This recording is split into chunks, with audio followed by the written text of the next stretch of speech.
Hi everyone, welcome to HubRunnerTV. We're on the move in the hub. This is Boston's only show dedicated to running in the city of running, the hub. We're going to get into all sorts of things about running on this show, and also we are looking for guests. So if you are a hub runner in Boston, Cambridge, anywhere around town, and you want to come on the show, talk about your running club, the races that you organize, fundraising, absolutely anything that you do, you have a story to tell, contact us and we'll get you on the show. I'm Seth Wolfman. I'm Bartlett, and it's great to have you with us tonight. All right. Well, I'll let you first know, I run with Seth on occasion. We're in the same running club. And before we get started, I just want to let you all know that today is the 29th anniversary of what inspired one of my greatest, one of my favorite movies ever, Cool Runnings. The 1988 Calgary Olympics, the Jamaican bobsled team, made their first appearance ever today.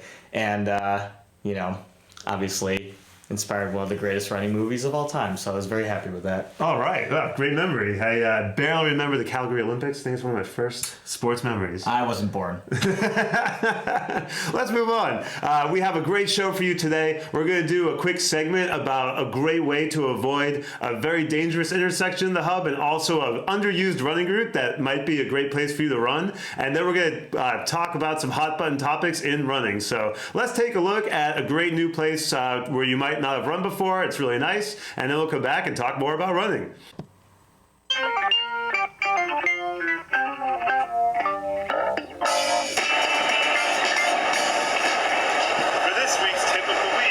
Show you how to avoid one of the worst pedestrian intersections for runners, which is right here at McGrath Highway and Land Boulevard. I see runners trying to cross this all the time, and it takes forever. There's multiple signals you have to wait for. They last about a minute and a half each, and there's still cars making legal right turns through the traffic lane the entire time. But there's a great way to avoid this intersection entirely. Let's take a look at how to do it. If you're running along the McGrath Highway headed south from Cambridge and approaching Land Boulevard from the north, instead of staying on McGrath Highway, come down here to the Cambridge Side Galleria Pond. There's even nice wildlife. Observe the goose in its native habitat. When you make it down here, you'll find a nice clear running path, quiet, peaceful, there's water around, and as you look over here, well, look at that. It goes right under Land Boulevard. Ta-da! Here we are on the other side of Land Boulevard, having not had to deal with crossing the street. If you're approaching this intersection from Boston, coming north on McGrath Highway, just look for this over here. This is the Science Museum parking garage, and there's a little ramp down here you can run down and then peacefully make your way along here and under Land Boulevard instead of crossing it up there, where it will take forever. Well, here I am on the other side of Land Boulevard and McGrath Highway. Really glad I was able to go under Land Boulevard. Stay safe. And now this is going to lead us to our route of the week, which is a very underrated route that starts over here in North Point Park, a totally underrated park that's great for running in itself and also leads to one of the most underused running paths in Boston.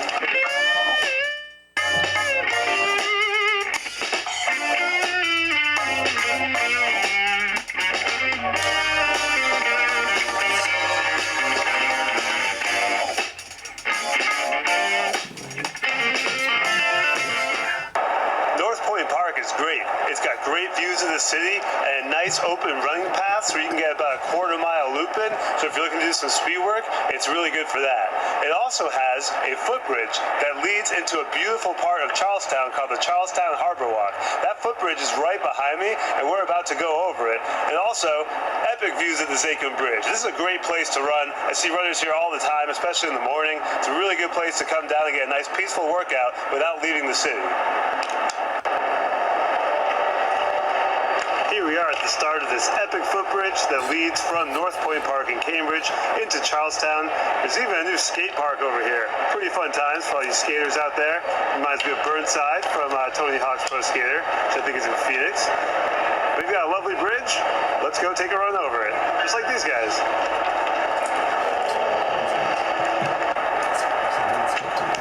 Well, I guess we could call this segment Getting Over by Going Under, because we went under Land Boulevard. We just just ran under the Zachem Bridge, and now the third most important road to run under, Highway 99, right behind me. That intersection up there is brutal, but if you pay attention to the route behind me, you can actually go under it after you come over the bridge from North Point Park. So go over that bridge, which goes under the Zachem, and then come across the field, and then you can go under Highway 99 instead of over it. It's a great path to go on. Make sure you don't have to do another gnarly intersection.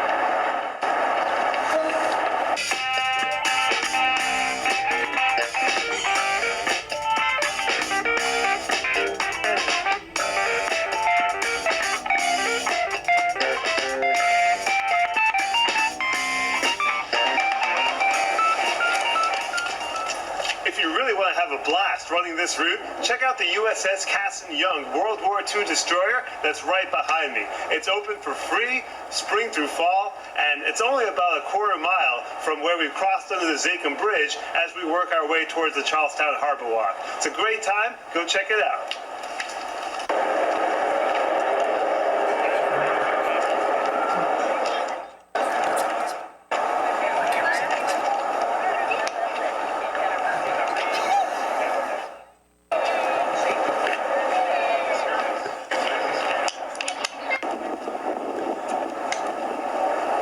This is the start of the Charlestown Harborwalk, and what a great place to run it is. 1.5 miles of uninterrupted path. It's peaceful. There's not many people out here. And did I mention the views? Oh yeah, it looks great out here. Always a pleasant place to run. All told, it's about 2 miles from the Science Museum to the end of the Charlestown Harborwalk, and then 2 miles back. So a nice 4-mile extension to whatever else you're doing. It's lit enough at night that you can run here at night, and it's just a great place to run in the daytime.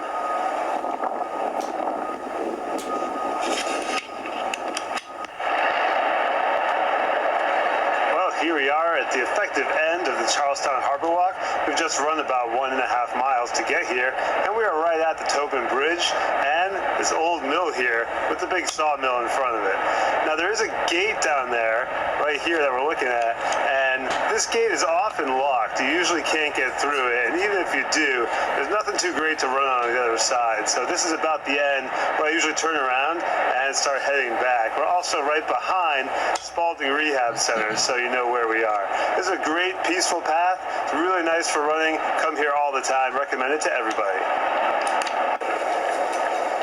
Well, that wraps up this week's Route of the Week. I'm about to finish the Charlestown Harborwalk, 2 miles out, 2 miles back, and a great time. Not too many people, great views, beautiful area. Loved it. Thanks for coming along with me on this run, and always stay on the move in the hub.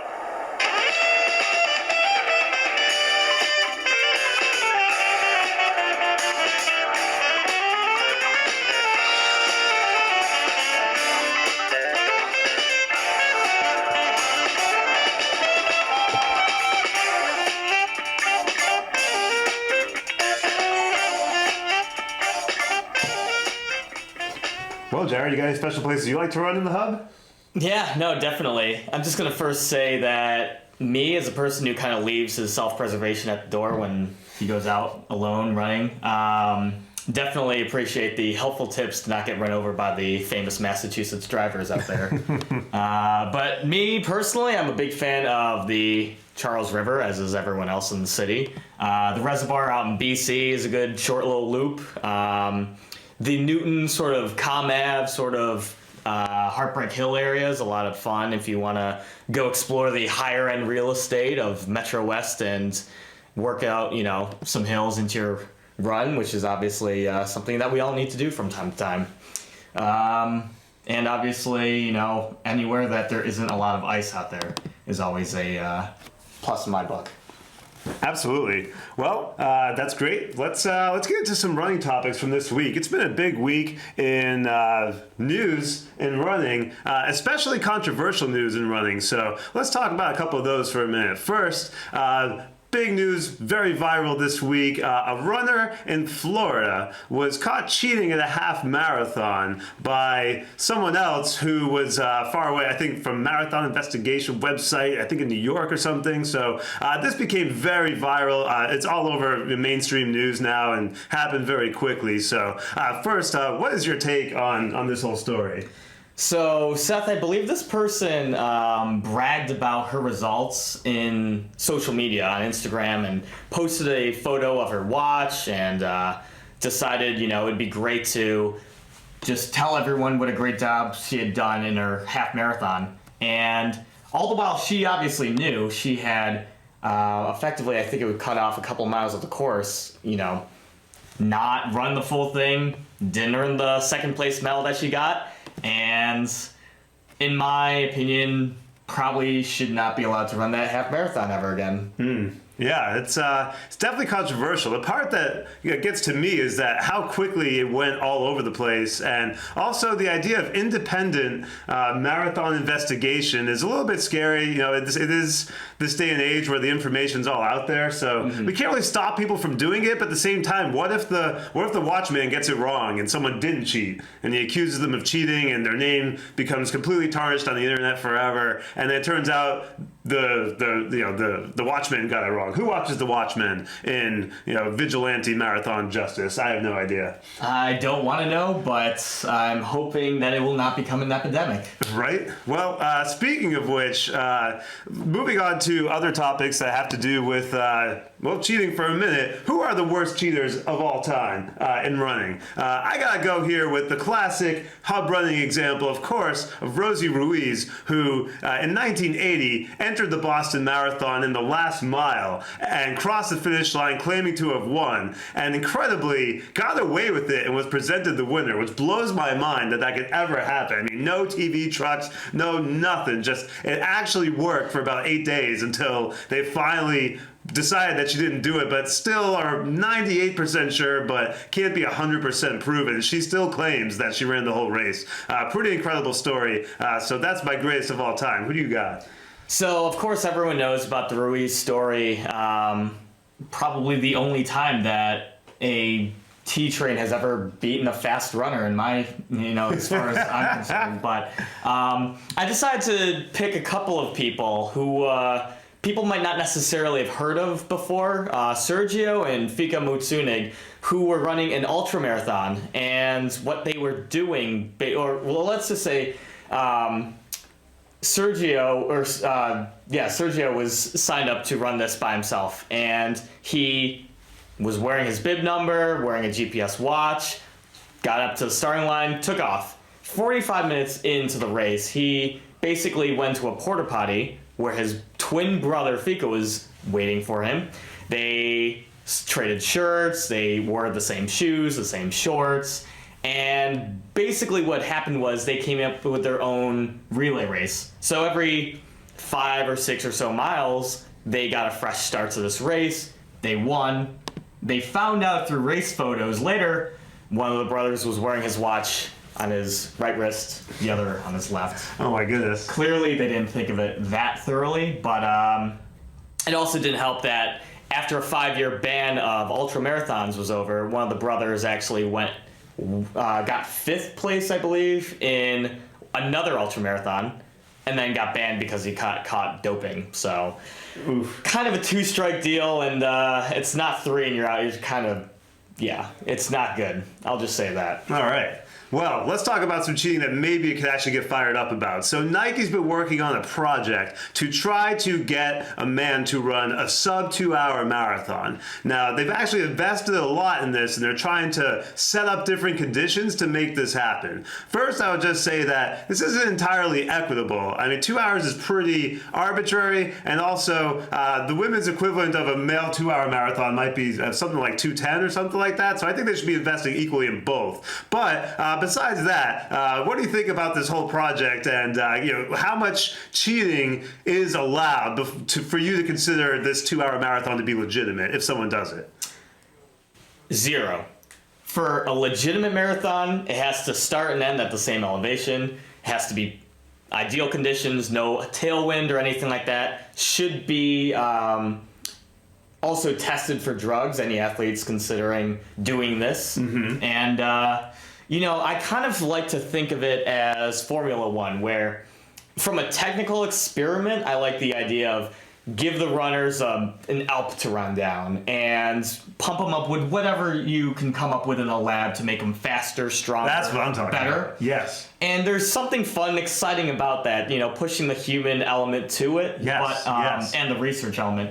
But really, I honestly think that in order for it to maintain some level of legitimacy, in order for it to uphold the spirit of running in general, it's got to be done by the books in a traditional, very, legit way. No way, man. No way. No legitimacy in this at all. If we're going to go sub 2, I want every advantage on earth. I want it to be entertaining and just make it crazy. I want someone who's completely doped up on anything you can put in them. I want a wind machine on the truck that is pushing them from behind. I don't care if they have, you find 120 people who can run like a 4:30 pace to run in front of him and get a flying V of 5 of them that sub in every mile and then drop off. The next flying V subs in and escorts them further. I think we should do that. Go find an abandoned runway somewhere where it's just the conditions are perfect and have the truck behind them. In fact, this actually already started to happen and it's fantastic. So let's take a look.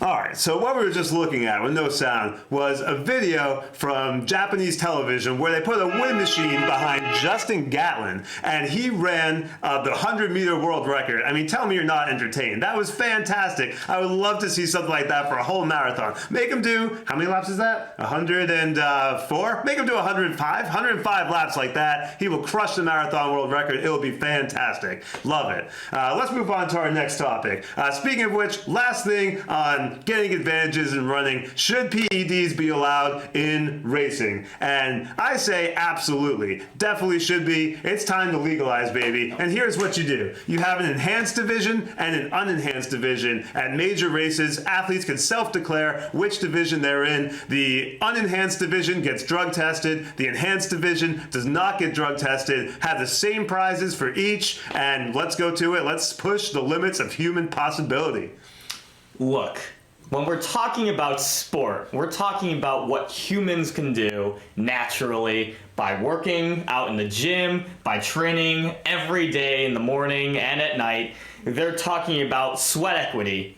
Not every runner, not every hockey player, not every curler out there will have access to all these ridiculous drugs out there being developed by people who are more concerned about money than they are about peak performance. But where does it end? You might as well have people kind of parasailing off the tail end of a pickup truck, because what you're effectively saying to kids who want to get into these sports is, doesn't matter what kind of horrible things are going to happen to your body. You might lose your testicles, for example, but if you can run a sub 2-hour marathon, then it's all worth it, right? Doesn't matter if you're kind of ruining the very idea, the very entity of competition, but if it means we can whittle down past a 3:30 mile, then who knows? Well, speaking of great athletes, let's talk about our last topic for the night. There are so many great runners in Boston, amateur runners. Some are really fast, some are just getting by, but I think all amateur runners are fantastic athletes and great role models. And when I look at some professional athletes, I wonder if there aren't better athletes amongst us in the amateur running ranks. And specifically, I'm picking on baseball players today. I think a lot of them are not actually great athletes. They have the isolated skill of being able to hit a flying baseball, but I think that's just one physical skill, and no different than maybe being a great carpenter or some other physical skill that takes a lot of practice, a lot of work, but ultimately it's debatable whether it makes you a great athlete. I think that a lot of the amateur runners in Boston are better athletes than a lot of the Red Sox. I think that anyone who can run a 20-minute I bet nobody on the Red Sox could run a sub 19 5K. Most of them probably can't even go under 22. And marathoning, forget about it. I know they don't train for that, but still, I think a lot of amateur runners are better overall athletes than some of the baseball players, especially some certain overweight third basemen. What do you think? Well, Mookie, if you're listening, I apologize. But I do actually have to agree to an extent. You know, if you're talking about an extremely highly paid athlete that gets access to all the greatest trainers in the world, some of the best medical resources that they have in the most medically enhanced city in the world, you know, I honestly do think it's kind of pathetic how unathletic some of these athletes are. You look at some of the greatest names in the sport, and they're probably better at slinging burgers than they are at, you know, anything that you'd think is athletic. Maybe. Well, I would love to see some of the fastest runners in Boston take a race, even just around the base path, which is an actual baseball skill, against real baseball players. I bet that a lot of the runners in Boston who are fast could probably beat almost all the Red Sox just going 360 feet around the bases. It would be interesting to see. Well, that's all the time we have for today. Thanks for watching episode 1 of HubRunnerTV.com. And remember, we're looking for guests to come on the show to tell your stories. We don't want to talk the whole time. We want to hear from people who are in running clubs, who are fundraising for the Boston Marathon, who have run lots of races, organized races. If your business is running, if you're selling shoes or doing anything else in the business of running, let us know. You can contact hubrunner@gmail.com. You can also go to bit.ly/HRTVguest and just sign up for a spot on any one of our shows. This show airs on Cambridge Community Television live every other Monday night at 7:30. You can also find us on Twitter at HubRunner, Facebook and YouTube, all at HubRunnerTV. And Twitter is also HubRunnerTV. Thanks a lot for joining us. Hope to see you in 2 weeks. And as always, stay on the move in the Hub. Happy trails. All right.